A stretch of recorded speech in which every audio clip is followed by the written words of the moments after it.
There's a new threat to AI, and that threat is artificial intelligence is tearing apart companies. People are losing their jobs. Companies do not know which way to go.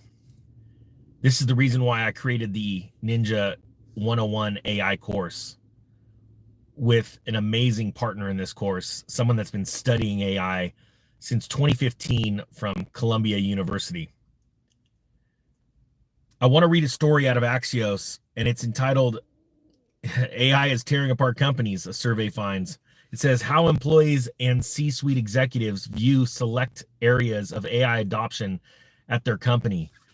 Let me first state let me state this. You learning about AI, whether you are an employee of a company or you are an owner of a company, is so important because not only will it make you a threat to other companies, or it will make you extremely valuable at your company. And even if, let's say, you're retired, why should you figure out AI right now before everyone else? Don't wait for some company to give you a solution, because it'll make your life a lot easier in so many different aspects. But there's a lot to this. And most people think that AI is simply getting on ChatGPT and searching for something, or having it write an email for them, or doing your homework. It is so much bigger than that. And it's moving so fast, so rapidly. I can't even begin to explain. As you get deeper and you have a deeper understanding of what AI is, you start to really, to be honest with you, become fearful of what's going to come to our economy in the next couple of years because of how fast it's growing. Let me dig into this story, but I will say, and I'm going to put a sale link to the course below. I was skiing with a buddy the other day that works at a technology company, and he mentioned that he bought the course, and I looked at him like, wait, you bought the course? And he goes, well, why not? It's part of my job description is to be head of AI. So I want to see what you had. And I said, what do you think? And he goes, I got through the first couple of lessons. They're light and easy, to bring people in. And then the meat started, and I go, okay, I need to sit back and watch these when I can really focus. And I can't wait to hear back from him, because that course is going to teach people, I know it sounds funny, but just how to talk into your cell phone by the end of the course. And you're going to learn how to build an app. You're going to learn how to build a simple video game by just talking into your phone. And once you start to see how this works and how you can program AI, how you need to actually be able to build the basis, the building blocks of the AI to be able to do things for you, your mind's going to open up to a whole different world. Okay. Again, it's going to be exciting yet scary. It says here, AI adoption in the workplace is deepening divisions and sparking new power struggles between leaders and workers, with half of executives saying that AI is tearing their company apart, according to new research from Ryder, the enterprise AI startup. The big picture: executives are pushing AI as an inevitable resolution, but workers aren't buying it. Let me stop and say, I went to Denver to a conference, a cryptocurrency conference, and we were focusing on the AI portion. So we were going to all the AI speaking points. It's interesting how there are people in the crowd listening to someone on the stage, and I'm watching the person speak on the stage, and I'm looking back at everyone in the crowd, and I could see that half of the crowd had no clue what they were talking about, the speaker was talking about, because they were sent there by their company's executives or the supervisors, and they have not done their research to learn anything about this. Everyone talks about AI agents, but nobody knows how to program them, right? Although it's a learnable thing. That's what we're working on in a couple of weeks, building a course on how to program AI agents. And not only that, how to put like multiple AI agents on one task to do different parts of that task, checking their own work. This is way more than a keyword. Everyone's screaming around talking about AI agents. No one's teaching you how to do it. This is important, but you need to have these basic understandings of what AI is, what these data sets are comprised of, how they're stored, and all of that kind of stuff. I know it sounds crazy, but we all need a basis of understanding of what this is, because if you don't know the big picture, if you don't see the little things, the building blocks, you can't understand the big picture.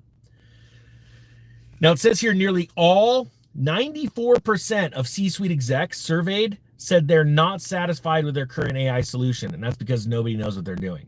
72% of C-suite leaders say their company has faced at least one challenge in adopting AI. Let me ask you this, just a quick poll. Type 1 if your company right now is starting to really talk about AI. That's like the buzzword, or they're pressuring you to learn about AI. I'm just curious if any of you are going through that right now. It says here 71% of the leaders complain that their AI applications are being created in a silo, meaning it's this vertical up-down spot where it's almost like an echo chamber, all right? And that's not good. We're going to teach how to break that, actually. It's actually a really easy thing to do. A stunning stat, 59% of executives say that they're actively looking for a new job with a company that's more innovative with generative AI. You know, something I want to say, it's a really interesting thing. Can I ask you a question? Does anybody here work for or own a service business, like a window washing company, pressure washing company, a mechanic shop, anything like that? Does anyone just say yes if you work for one of those kind of companies, a service based company? It's interesting, whether you own it or you work for it, AI would blow your mind. You can put your P&L, your balance sheet inside, load it up, and speak to the AI and say, can you evaluate this part of my balance sheet and look for things that I'm doing wrong? You know, put all your accounts receivable and everything in there. It can do that. It could build a whole new business plan. It could build advertising for your company. Think about just saying, hey, can you write me an advertising jingle for a radio station, but get in depth, go really in depth. Like, assume that you are a potential customer for wanting to get your oil changed in this specific area of town or the city. Can you give me a 60-second script for a radio broadcast, things like that? You no longer need to go and pay people to do these things. And then if you don't like what it says, say, can you reword it, but give it this type of tone, or, you know, and it's incredible how much now you can do yourself for your company and become extremely valuable, or do it as the owner of the company and not need to pay anybody for it. Video editing, things like that. We see this coming out, right? It is going to absolutely decimate jobs. And I don't think that most people are ready for it. Now it says here, even these C-suite leaders who believe their AI integration is proceeding smoothly are handing down policies and tools to a workforce that is more frustrated than they are. Less than half, 45% of employees versus 75% of the C-suite executives think their company's AI rollout in the last 12 months has been successful. And a lot of this is because AI is moving so rapidly. It's being spoke of so much in the media. It's adding very serious frustration and stress in the workplace between the leaders who aren't going to the meetings to learn about AI. They're not going to, you know, these webinars or reading books on it or anything like that. They're pushing down, you got to do this, you got to do this now, got to get it fast. To the employees that are stressed and going, dude, this just came right out of the blue. And the sad thing is, a lot of employees that are in charge of AI understand, and like my buddy, he understands how many jobs are about to be lost from this. CFOs understand how many jobs are about to be lost from this. Think about a CFO. Now imagine this. You are the CFO of a massive company. I just want you to put yourself in this set of shoes. Your job is to balance the budget, make sure that everything's running efficiently money-wise. And it even comes down to the lighting and the heat in the building, this massive building. I'll say you're a huge company. AI can actually sense how many employees are in a room or in a massive structure, let's say a skyscraper, right? Hooked up to the heating and air vents. And AI can be implemented into the HVAC system to where it is constantly scanning for body heat and movement throughout the structure. And as people are leaving for the day, it's keeping specific lights on in specific rooms. If the employees forget to turn the lights off, it turns them off for them, right?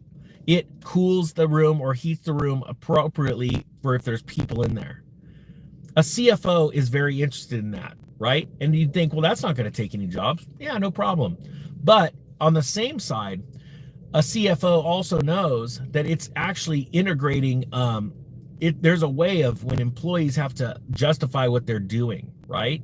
AI can balance out which employees are producing more work to be completed or are completing jobs than others, and produce you could input monthly or yearly performance appraisals, and AI can make suggestions on who to lay off and who not to.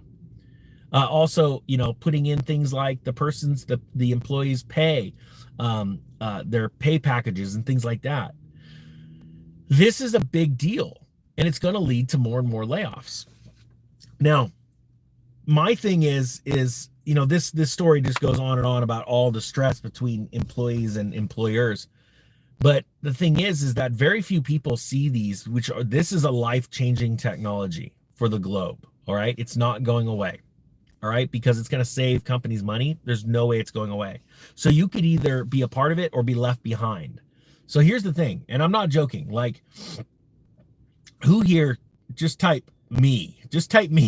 Or if you wish you would have been a part of when email came out, you would have been, or websites came out. Like, I wish I would have been buying up domains or working on something to use email to make money, right? I mean, I was in high school when it really started opening up, when it was brand new. But after high school, nothing was stopping me from learning about, email marketing and email and how much, you could do with email to make money, right? Or to build your business, or buying websites, hey, Pepsi.com, and then you buy it up and then Pepsi's like, crap, we're screwed. No, I'll sell to you for $1 million. There are people that did that. And then, getting ahead of internet stocks. Like, I wish I would have done that, right? And then, the housing boom. Thank heavens I was a part of that. I did start in 2000 and bought up as many homes as I could. So I know what it's like to be before, when everyone was making fun of me. Like, what are you doing? Why are you wasting your time with this? Or crypto. I mean, seriously, type me if you're like, I wish I'd have bought Bitcoin at $1. Shoot, I wish I'd have bought Bitcoin at $100. My first Bitcoin is 500. And I got to see what happened with my net worth when Bitcoin went up to where it is now. You only had to buy like 10 Bitcoin, $5,000 worth. And hey, guess what? You got a lot of money, and, or maybe some of us bought more. But the point being is that, we all sit back and look back on times and go, I wish I was a part of it, but you didn't know anything about it. So here's the deal. I taught this course with Jared Tate. Jared's been a computer programmer all of his life. He's one of the most brilliant programmers I know, actually. And I'm not saying that lightly, like we all know a lot of programmers. He's done a lot in his career, and he started studying AI at Columbia in 2015. This is a big deal. And Jared called me a handful of weeks ago, scared to death, because he said, you have no idea what I just did. I've got the entire internet pretty much on my computer, and it's unhooked from the internet, and this AI model is working. This is scary stuff.